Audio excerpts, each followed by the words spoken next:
ಕನ್ನಡ ನಾಡು ಇದು ಕನ್ನಡಿಗರ ನಾಡಿಮಿಡಿತ. ಮಾತಾಡೋಣ.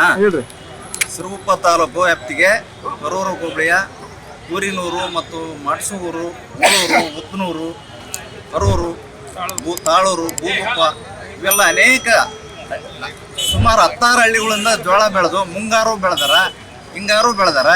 ಹಿಂಗಾರಿನವರಿಗೆ ಟೋಕೆನ್ ಲಾಗಿನ್ ಕೊಡದೆ ಆ ಜೋಳದ ವ್ಯವಸ್ಥೆ ಸರಿಯಾಗಿ ತಗೊಳ್ಳದೆ ನಿಲ್ಲಿಸ್ಬಿಡಲ್ಲ, ಸರಿಯಾಗಿ ತೆಗ್ತಾ ಇಲ್ಲ. ದಿನ ಕರೂರು ಪುರಕ್ಕೆ ಒಂದು ಕೇಂದ್ರ ಓಪನ್ ಮಾಡ್ಯಾರ.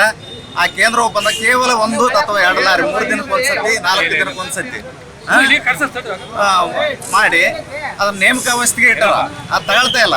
ಸುಮಾರು 600ರಿಂದ 800 ಟೋಕನ್ ಕೊಟ್ಟಾರೆ ಮುಂಗಾರ ಅಂತೇಳಿ. ಕೊಟ್ಟಿದ್ದು ಒಂದು 100 ಜನನು ಕೂಡ ಟೋಕನ್ ಆಗಿ ಮಾಡಿಲ್ಲ. 160ಕ್ಕೆ ಬಂದದ್ದು ಇವಾಗ 200 ಮೇಲೆ ಟೋಕನ್ ಕೊಟ್ರ. 2 ತಿಂಗಳಿಂದ ಅದೇ ಹೇಳ್ತಾ ಇದಾರ. ಕೇವಲ ಪ್ರಭಾವಿಗಳಿಂದ ಒಳಗೊಂದೊಳಗೆ ಬೇರೆ ಇದರಿಂದ ಮಾಡ್ಕೊಂಡು ಸರಿಯಾದ ಟೋಕನ್ನರಿಗೆ ತಗೊಳ್ತಾ ಇಲ್ಲ ಜೋಳ. ನಮ್ಮ ಡಿಮ್ಯಾಂಡ್ ಏನ್ರಿ, ಹಿಂಗಾರಿಂದು ಲಾಗಿನ್ ಬಿಟ್ಟಿಲ್ಲ. ನಮ್ ಜೋಳ ತಗೋಬೇಕು. 4 ತಿಂಗಳಾಗಿ ಬೆಳೆದು ಹಂಗೆ ಇದಾವೆ, ಹುಳ ಬೀಳ್ತದೆ. ಲಾಸ್ಟ್ ನಾವು ಹೋದಾಗ ಏನಂತಾರ, ಹುಳ ಬಿದ್ದಾವ ತಗೊಂಡ್ ಹೋಗ್ರ ಅಂತ ಹೇಳ್ತಾರ. ನಾವ್ ಎಲ್ಲಿಗೂ ಹೋಗ್ರ ರೈತರು ಔಷಧ ಕುಡಿಬೇಕಾ? ಎಲ್ಲ ಆತ್ಮಹತ್ಯೆ ಮಾಡ್ಕೊಳ್ಳೋಣ ನಾವು. ಇಂಥ ಸರ್ಕಾರಗಳು ಹಿಂಗ್ ಮಾಡಿದ ನಮ್ಮ ರೈತರು ಎಲ್ಲಿಗೆ ಹೋಗೋಣ? ಸರಿಯಾದ ತಹಸೀಲ್ದಾರ್ಗೆ ಮನವಿ ಮಾಡಿವಿ.